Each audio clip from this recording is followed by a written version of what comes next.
te adoramos, hoy te cantamos, una voz decimos, Santo, Santo Dios. Hoy nos unimos y nos rendimos, que tu reino venga ahora a este lugar.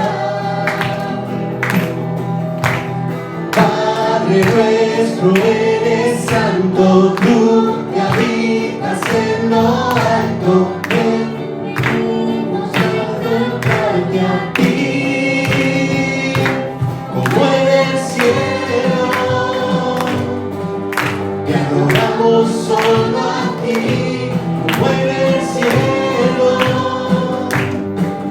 nos rendimos ante ti, tu voluntad haremos en la tierra, como lo es en el cielo. Ven, desciende, reina solo tú, como en el cielo. Hoy te adoramos, hoy te cantamos, a una voz decimos, Santo, Santo Dios. Hoy nos unimos y nos rendimos, que tu reino venga ahora a este lugar. Padre nuestro, eres santo, tú que habitas en lo alto, venimos a exaltarte a ti, como en el cielo, nos rendimos ante ti, como en el cielo, nos rendimos ante ti, tu voluntad haremos en la tierra, como lo es en el cielo. Ven, desciende, reina solo tú, como en el cielo, adoramos solo a ti, como en el cielo, nos rendimos ante ti, tu voluntad haremos en la tierra, como lo es en el cielo. Ven, desciende, reina solo tú, como en el cielo.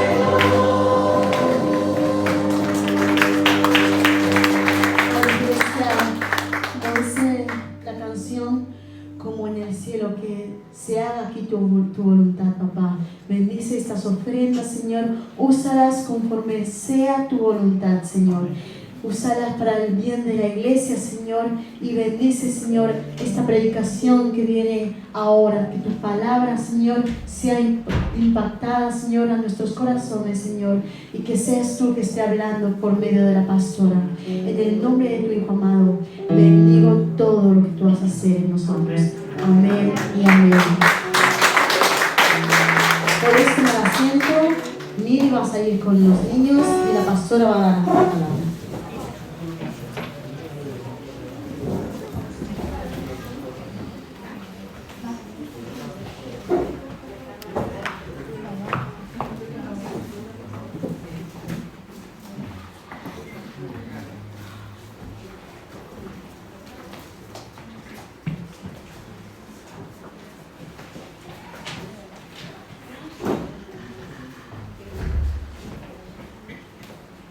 Buenos días a todos.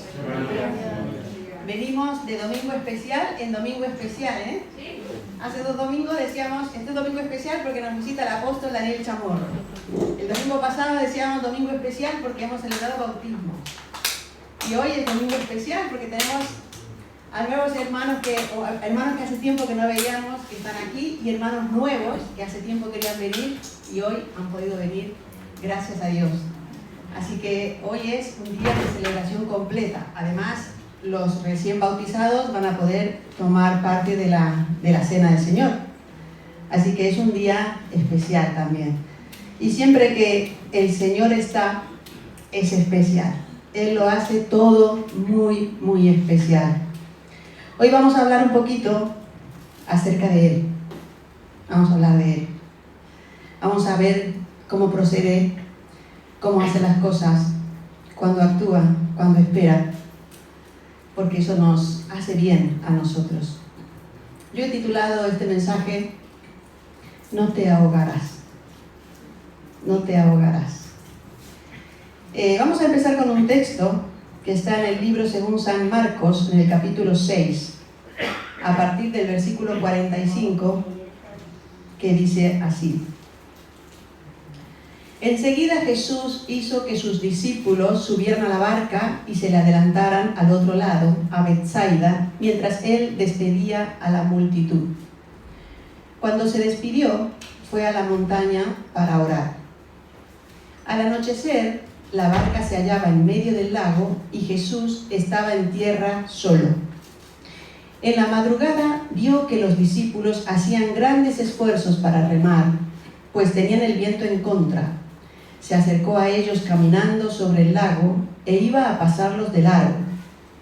Los discípulos, al verlo caminar sobre el agua, creyeron que era un fantasma y se pusieron a gritar, llenos de miedo por lo que veían. Pero él habló enseguida con ellos y les dijo, cálmense, soy yo, no tengan miedo. Subió entonces a la barca con ellos y el viento se calmó. Estaban sumamente asombrados, porque tenían la mente embotada y no habían entendido lo de los panes. Vamos a orar. Espíritu Santo, exponemos nuestros corazones delante de ti. Aquí está tu palabra, Señor, y aquí estamos nosotros. Y sabemos que tú estás aquí en medio nuestro. Queremos pedirte en el nombre de Jesús que tu presencia sea tan poderosa que impacte nuestros corazones, que derribe toda fortaleza que haya en nuestro corazón, todos aquellos pensamientos que el diablo ha sembrado en nuestra mente para no creerte a ti.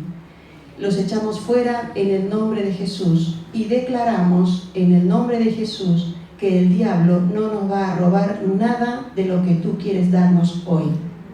Te damos gracias por tu palabra y te pedimos que sea tu Espíritu el que nos hable hoy. En el nombre de Jesús clamamos. Amén y amén.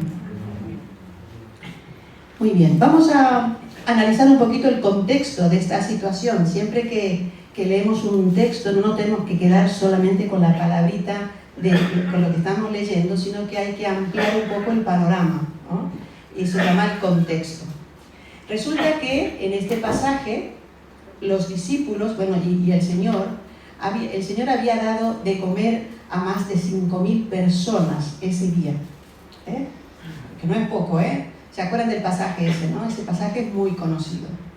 Pues resulta que ese día había ocurrido esto durante el mediodía, sería, o la tarde, porque si la hora es avanzada, no hay por dónde busquen comida, y él les dice, dadles vosotros de comer. Bueno, y ocurre aquel milagro de la multiplicación. Podríamos pensar que después de eso, porque es que, claro, no es que el Señor ha ido, les ha dicho, vayan a aquel sitio y ahí van a traer toda la cantidad esta que yo ya tengo preparada allí. No, el milagro ocurrió en las manos de los discípulos. En las manos de ellos se multiplicaron los panes y los peces. Entonces, claro, habrán quedado en shock después de ver aquello. Entonces podríamos pensar, ya no hay nada que les haga dudar. Después de ver eso, no habrá nada que les haga dudar. Nosotros a veces pensamos, si yo hubiera visto eso, si yo hubiera visto los milagros del Señor, a mí no me baja nadie. Pero parece que no existe nada que después impida que dudemos. Porque somos olvidadizos o porque estamos muy apegados a la tierra y la carne es muy débil, por lo que sea. Pero aún habiendo visto semejante milagro de la multiplicación, que todos se saciaron y que aún sobró, aún así ha ocurrido esta situación que ahora vamos a explicar. Dice que Jesús los metió en la barca, hizo que entraran en la barca, dice el texto. Hizo que entraran en la barca. Este es un detalle interesante. Jesús hizo que entraran en la barca. Y ahora vamos a ver por qué. Él podía, como Señor, decir, che, estoy cansado, me voy a descansar. Yo estoy muy cansado, aquí he hecho una multiplicación impresionante y estoy muy cansado. Yo necesito descansar, así que despidan ustedes a esta gente que ya han comido, que ya está bien, que se vayan a su casa y ustedes váyanse allí, crucen el lago y vayan a Betsaida, que yo me voy a descansar, ¿no? Pero no lo hizo así. Él les dijo, entren en la barca y vayan a Betsaida, crucen el lago y vayan a Betsaida. Y él personalmente despidió a la multitud. Oh, menuda faena, ¿eh? Eran muchos, ¿eh? Les dijo que se fueran, los despidió amablemente y tal, y se fueron. Cuando ya se quedó él solo, él se fue a descansar. ¿Dónde se fue a descansar? A un hotel de 5 estrellas que había ahí a la vuelta.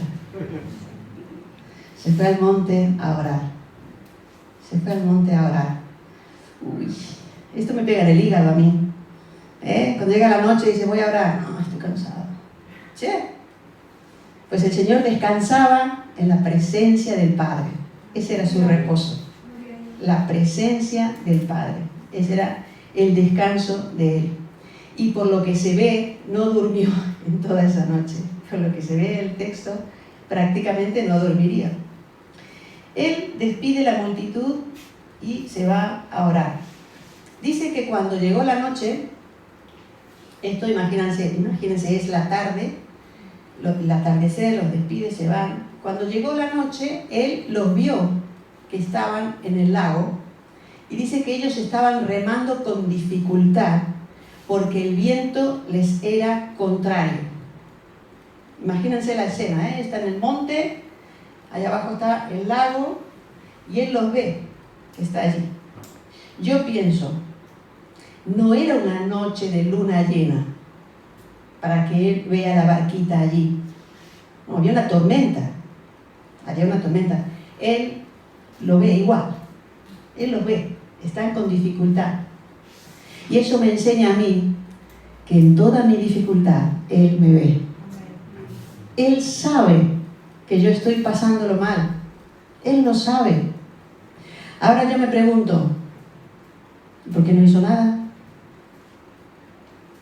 Porque dice que Él lo vio ahí, pero Él podía haber dicho, bueno, que se calme el viento.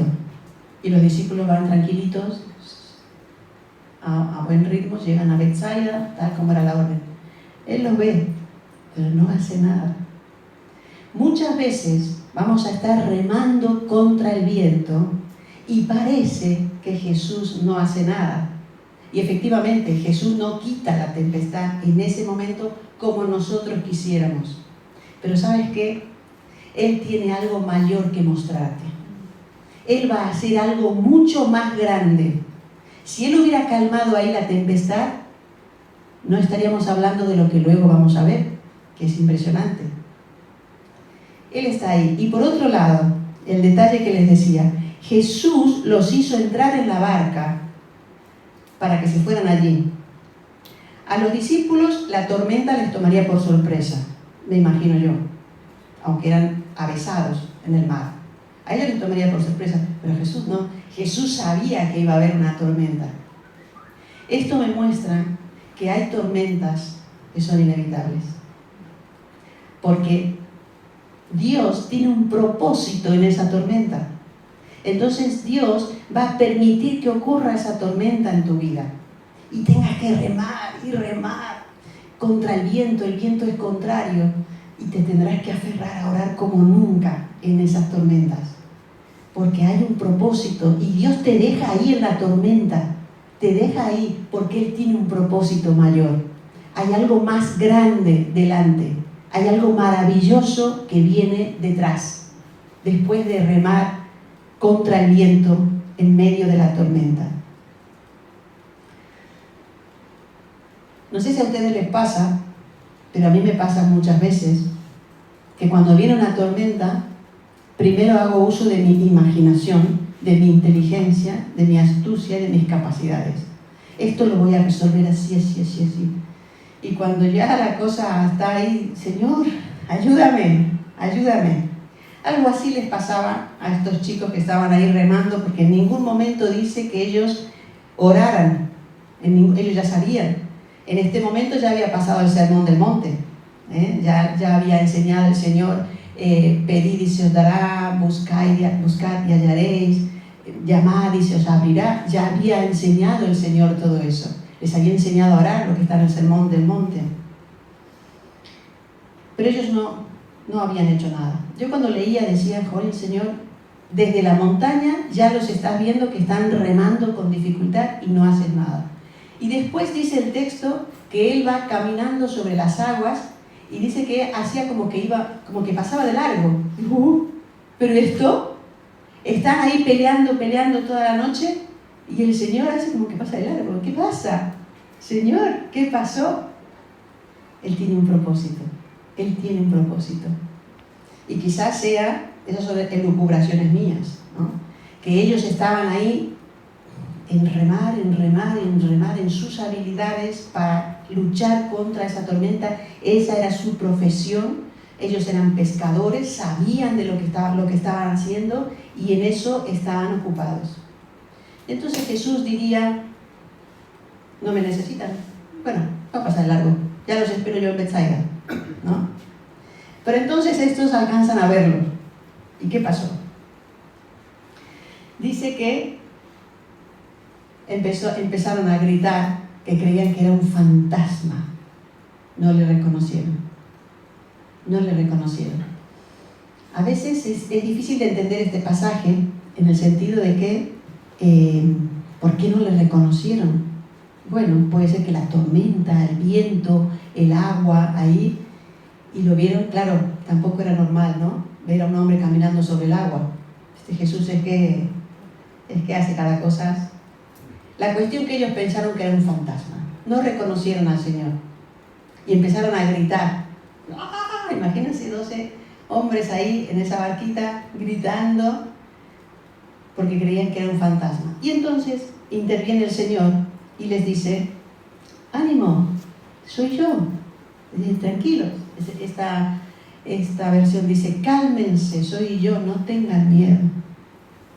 Y bueno, y Marcos termina el relato ahí y dice que subieron a la barca, se calmó el viento y ya está. Pero resulta que Marcos omite algo que ocurrió después de eso. En ese mismo momento casi, Mateo añade más de lo que pasó. Y lo vamos a leer, Evangelio según San Mateo, capítulo 14, a partir del versículo 22. Vamos a ir leyendo todo, van a ver que todo el relato es el mismo. Dice, enseguida Jesús hizo que los discípulos subieran a la barca y se le adelantaran al otro lado mientras él despedía a la multitud. Después de despedir a la gente, subió a la montaña para orar a solas. Al anochecer, él estaba allí y la barca ya estaba bastante lejos de la tierra, zarandeada por las olas, porque el viento le era contrario. En la madrugada, Jesús se acercó a ellos caminando sobre el lago. Cuando los discípulos lo vieron caminando sobre el agua, quedaron aterrados. «Es un fantasma», gritaron de miedo. Pero Jesús les dijo enseguida, «Cálmense, soy yo, no tengan miedo». Señor, hasta aquí era todo igual. Señor, si eres tú, respondió Pedro, mándame que vaya a ti sobre el agua. Ven, dijo Jesús. Pedro bajó de la barca y caminó sobre el agua en dirección a Jesús. Pero al sentir el viento fuerte, tuvo miedo y comenzó a hundirse. Entonces gritó, Señor, sálvame. Enseguida Jesús le tendió la mano y sujetándolo, lo reprendió. Hombre de poca fe, ¿por qué dudaste? Cuando subieron a la barca, se calmó el viento. Hasta ahí, ¿no? Sí. ¿Qué pasó? Aquí dice a la madrugada, La versión Reina Valera del 60 dice a la cuarta vigilia. La vigilia tiene 3 horas. Entonces la primera vigilia es desde las 6 de la tarde hasta las 9 de la noche. La segunda vigilia desde las 9 hasta las 12 de la noche. La tercera vigilia desde las 12 hasta las 3 de la mañana y la cuarta vigilia de las 3 a las 6. Entonces, dice que él les manda que se metan en la barca y que se vayan a Betsaida. Eso era el atardecer. Despide a la multitud y se va a orar. Dice, al anochecer ya los vio que estaban remando con dificultad porque el viento les era contrario. Igual sería la segunda vigilia de la noche. Ya estaban ahí. Pero ahora es la cuarta vigilia. Esto es entre las 3 y las 6 de la mañana. O sea que estaba próximo a amanecer. Esta gente se pasaron toda la noche peleando con la tormenta, tratando de mantener su barco estable y poder llegar a donde el Señor les había dicho. A mí, la verdad que este pasaje, no sé si a ustedes les pasa, pero tenemos una tendencia a resaltar lo negativo, ¿no?, de las personas. Pero en este pasaje muchas veces se resalta que Pedro se hundió, ¿no? Pero este pasaje tiene muchísima enseñanza acerca de los discípulos. Una de ellas es que estos discípulos recibieron una orden de Jesús que les decía: crucen la barca y vayan al otro lado, a Betsaida. Y están toda la noche peleando en el mar y no consideran la opción de volver atrás. Quizás hubiera sido más fácil volver. Si el viento les era contrario, si volvían, el viento los llevaba hacia atrás. Era fácil. Era el camino fácil. Total, le dicen a Jesús, pues ya iremos mañana. Si tenemos que hacer algo ya en Betsaida, pues ya iremos mañana cuando pare la tempestad. Era lo más fácil. Pero ellos no consideraron la opción de volver atrás. Había palabra de Dios. Jesús había dicho, cruza el mar y vayan a Betsaida. Va a pasar algo allí en Betsaida. Algo había allí. Tenía que ir a Betsaida. Ellos no consideraron el volver atrás. Hermano mío, hermana mía, séllate esto en tu mente. Cuando hay palabra de Dios, no consideres la opción de volver atrás. Jesús te ha salvado. Jesús ha hecho milagros en ti. Jesús ha hecho grandes cosas en ti. No consideres la opción de volver atrás. Que estos discípulos, estos pescadores, que no entendían mucho de todo lo que el Señor les enseñaba, pero son ejemplo para nosotros. Ellos no quisieron volver atrás. Iban a ir como sea. Van a cumplir lo que el Señor les había mandado. Y le dice, bueno, aquí está el Señor, se presenta caminando, ellos creen que es un fantasma, empiezan a gritar.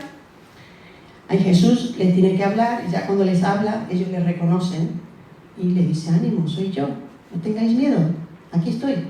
Me recuerda a los bebés cuando están con la mamá en la consulta y yo me acerco, empiezan a chillar, y la mamá dice, si aquí está la mamá, dice, tranquilo, si aquí está la mamá.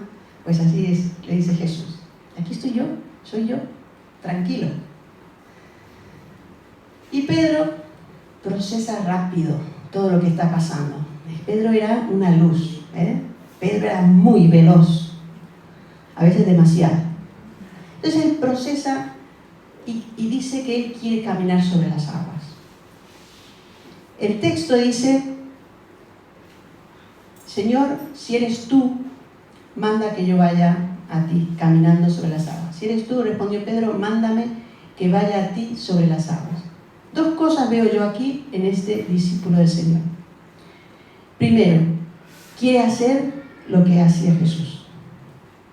Quiere ser un imitador de Jesús. En las cosas, en algo que es ilógico, que es un reto a las leyes de la naturaleza. Pero él lo quiere hacer. Porque Jesús lo hace, él lo quiere hacer. Lo primero que se le ocurre a él, yo también. Esa es la primera. Pero la segunda está sujeto a la voluntad de Jesús. Porque él no, aunque era rápido, él no se baja de la barca y dice, yo también voy a caminar. No, le dice, si eres tú, mándame que yo vaya. Tiene que haber palabra de Dios. Dios quiere que hagamos cosas grandes, pero tenemos que estar respaldados con su palabra. Tenemos que estar respaldados con su llamado. Cuando es el momento, Él dice, ven. Y allí no hay nada que te detenga. Pedro caminó sobre el agua. Tengo que recordar ahora el pasaje, no como que Pedro se hundió, sino que Pedro caminó sobre el agua. Y si quieres caminar sobre el agua, mira, Pedro respondió al llamado de Jesús y caminó sobre el agua. ¿Por qué se hundió Pedro? ¿Por? ¿Dudó? Porque había mucho viento, había una tormenta muy fuerte. Fíjense el detalle. Vuelvo otra vez, soy muy reiterativa, pero cuando Jesús estaba en la montaña, ellos ya estaban remando contra el viento. ¿Qué quiere decir? Que la tormenta no le sorprendió ahí a Pedro cuando estaba caminando. La tormenta ya estaba cuando él decidió bajar al agua. Ya estaba la tormenta. No le importaba, porque él estaba respondiendo al llamado de Jesús. Después es cuando dice la palabra que el viento, la tormenta, empezó a mirar, empezó a hacer los cálculos humanos. Habrá dicho Pedro, ¿qué estoy haciendo? Yo no puedo caminar sobre el agua. Esto no puede ser. Y Jesús empezó a hundirse. Pero hay otra respuesta a por qué se hundió Pedro. Hay otra respuesta. Son las mentes pensantes. ¿Por qué se hundió Pedro? Les voy a dar una pista. ¿Por qué los otros no se hundieron? ¿Por qué no salieron de la barca? Ah, amigo. Pedro se hundió porque se atrevió. Pedro se hundió porque quiso ser como Jesús, fue valiente, dio el paso. Si no, no se hundía, estaba en la barca. Por eso se hundió. Es verdad que dice la palabra que miró, empezó a hacer los cálculos humanos y por eso se hundió. Pero él fue valiente, él dio el paso, caminó sobre las aguas. Los otros se quedaron allí, ellos no caminaron sobre las aguas. No se hundieron, pero no caminaron sobre las aguas. Eran espectadores de ese acto tan valiente de Pedro. ¿Y qué pasó? Fue Pedro y se ahogó. Ahí estaba el Señor. Ahí estaba el Señor. Y aquí viene otra frase del Señor que a mí me costó entender. Porque claro, para mí Pedro es un héroe. Aquí Pedro es un héroe. Se atreve a bajar de la barca, camina sobre el agua, después se hunde. ¿Y qué le dice el Señor? Hombre de poca fe, ¿por qué dudaste? Digo, hombre de poca fe. Si nosotros ni borrachos hacemos eso, de intentar caminar sobre el Anselmo ese, que está la foto en Denia, no sé si han visto esa foto de la fiesta esa, que vienen los toros y ellos asusan al toro, y el toro viene, están en el borde del puerto, y entonces se tiran al agua y el toro cae al agua. Y hay una foto en la que hay uno que está así como caminando sobre las aguas. Y dice, no solo Pedro caminó sobre el agua, Anselmo también caminó sobre el agua. El toro detrás, ¿sabes? ¿Dónde estaba? Me he perdido.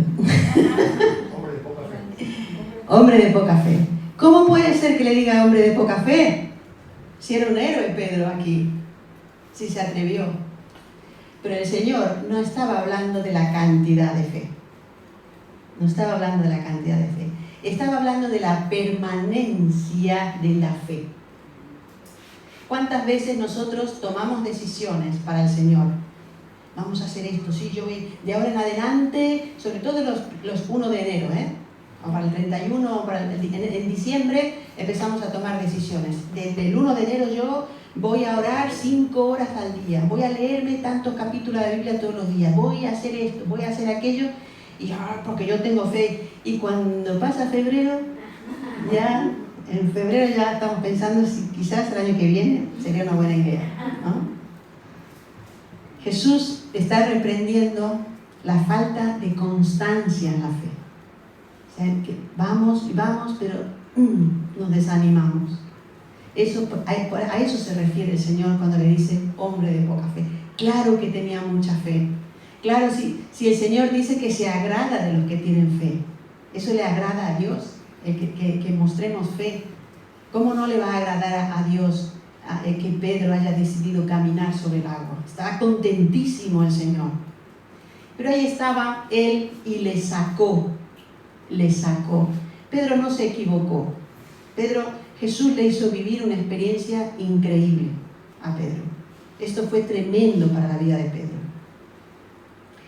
¿Y qué de los otros? ¿Qué de los otros?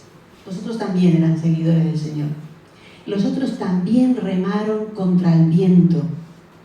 También remaron toda la noche contra el viento. Aunque no se atrevieron o no lo pensaron el caminar sobre las aguas como Jesús o como lo hizo Pedro. No lo pensarían, pero ellos también remaron toda la noche. Y Jesús también fue a ellos. También. No hace falta que hagas grandes proezas para que Dios te mime, te muestre lo cuánto te quiere. Ellos fueron fieles, lucharon por mantener y obedecer lo que el Señor les había dicho de ir hacia adelante y de cruzar a Betsaida.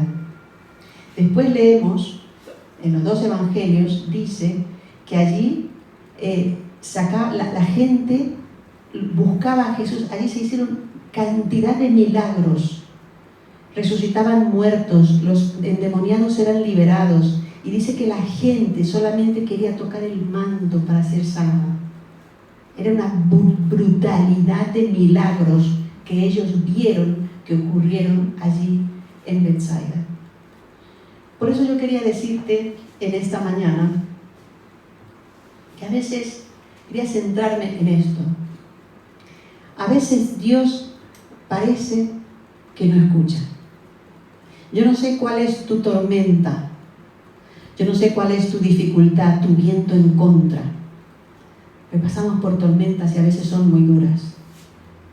Y parece que el Señor no hace nada. Yo quiero decirte que el Señor está viendo tu tormenta, está viendo tus lágrimas. Cada uno sabe cuáles son las situaciones que parecen irreversibles. Ellos aquí pensarían que iban a morir en el intento, que esta tormenta iba a acabar con ellos. A veces nuestras tormentas dan la impresión de que es el fin. Y el Señor está viéndote.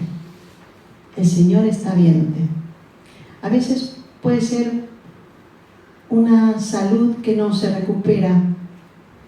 A veces relaciones familiares que no se restauran del todo. A veces una meta que quiero alcanzar y que no llega. Un trabajo que quiero encontrar y no hay manera. Una economía que no saco a flote. Mi soledad que me está matando y no puedo salir. Y eso me hace derramar lágrimas cada día, cada noche. Esa es la tormenta que estás viviendo. Cada uno sabe cuál es la tormenta. Anhelos que no llegan, deseos, necesidades, pero que no llegan. Yo quiero decirte hoy que Jesús está al tanto de esa necesidad, que Jesús ve cada una de tus lágrimas. Él está viéndote remar contra la marea. Y si no ha actuado aún, es porque algo mejor viene. Necesitamos escuchar su voz, pero vamos a escuchar su voz si estamos en su presencia. Necesitamos desarrollar las disciplinas espirituales. Necesitamos orar cada día cada día poner delante de ti esa tormenta que te está destruyendo, que te está desgastando, que te está quitando las fuerzas y estás tratando de remar contra la corriente y te cuesta y parece que no se acaba nunca. Habla con Dios, dile que te dé una palabra, dile que te dé una palabra y vas a sentir su presencia y solamente su presencia te va a llenar de paz, aunque la situación sea la misma. Yo quiero pedirte en esta mañana que cierres tus ojos. Vamos a tener una oración. Señor Jesús, gracias por tu presencia. Señor, gracias porque lo sabes todo de mí, porque sabes mi levantarme y mi acostarme, porque conoces mis lágrimas, conoces mi tristeza, conoces todo lo que hay en mi corazón. No puedo más, Señor. Necesito que vengas en mi ayuda. Necesito que tomes mi mano y me saques del mar como Pedro y que entres a mi barca para que se calme la tempestad. Quiero reconocer hoy que te necesito, Señor, te necesito en mi vida. Ven, Señor, transfórmame, haz de mí lo que tú quieres que yo sea. Calma mi tempestad, Señor, en el nombre de Jesús. Amén. Vamos a mantener los ojos cerrados, pero yo quiero pedir a las personas que estén pasando una angustia, que estén pasando momentos de dificultad y que necesiten que los pastores estemos orando por ellos, que pasen aquí delante para que clamemos por ellos, para que el Señor calme esa tempestad, para que el Señor entregue esa paz y dé todo lo que necesitamos. Su presencia es real, su presencia es real en este lugar. Así que si tienes necesidad de que oremos por ti, no tengas temor ni tengas vergüenza y pasa aquí delante, que vamos a orar por ti.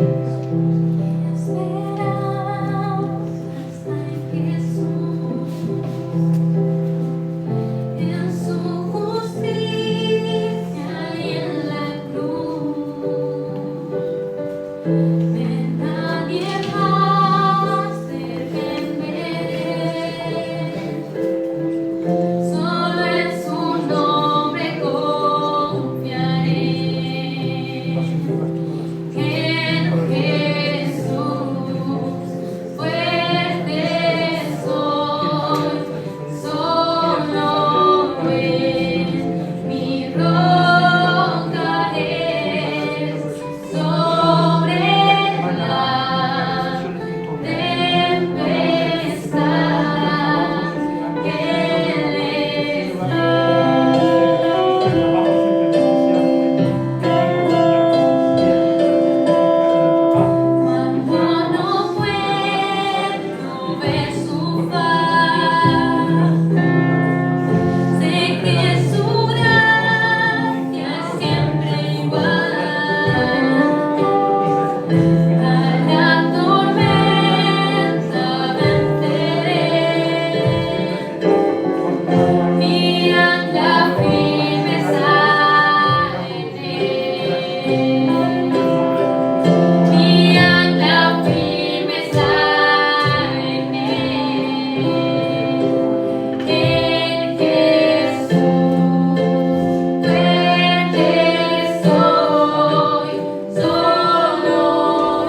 Me gusta la palabra por lo clara que es.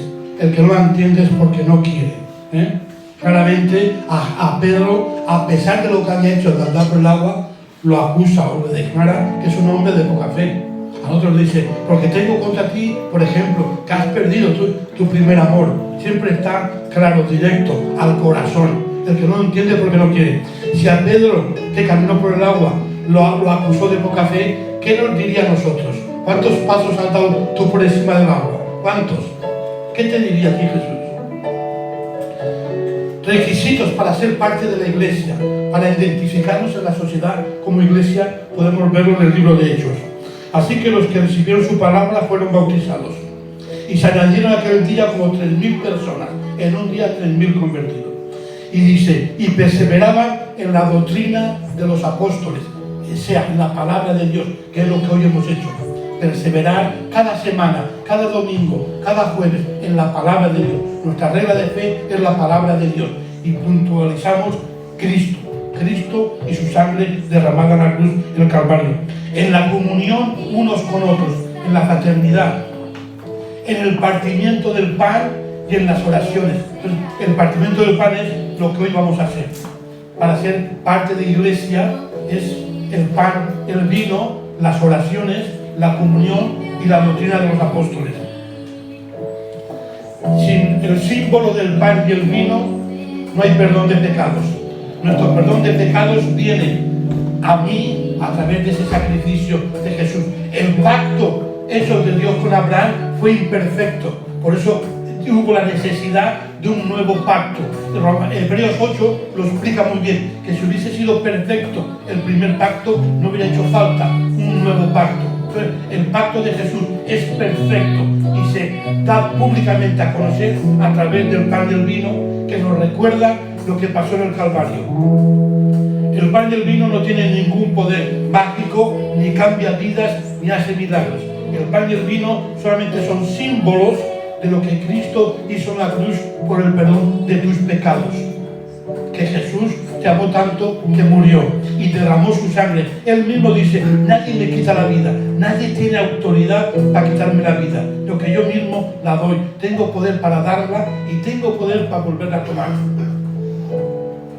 Dice que Primera de Corintios, Pablo está hablando a los colosenses, a los de Corintios, dice, porque yo recibí del Señor lo que también así mismo he aprendido. Porque yo recibí del Señor lo que también os he enseñado. Que el Señor Jesús, la noche que fue entregado, tomó pan y habiendo dado gracias, lo partió. Está en el aposento alto. Imaginarse con los ojos cerrados. Dale rienda suelta a la imaginación. Está en el aposento alto con sus discípulos. Que hace la gracia y el amor de Jesús. Que hay un pecador. Sabe que Judas lo va a entregar. Sabe que Judas es un traidor. Y con el pan y el vino le está dando la oportunidad de arrepentirse, de quebrantarse. Y participa ese pecador igual que los demás con el pan y el vino. Jesús siempre nos da una nueva oportunidad de arrepentirnos, de comenzar una nueva vida. Siempre tenemos. Jesús es un Dios de nuevas oportunidades. Dice que dio gracias y lo partió y repartió. Alejandro, ¿quieres pasar por favor? Los que están en comunión con Dios han sido bautizados por inmersión. Te invito a ponerte de pie y participar del pan y del vino. Tomamos la porción de pan y de vino. Luego, cuando demos gracias, participamos del pan y del vino.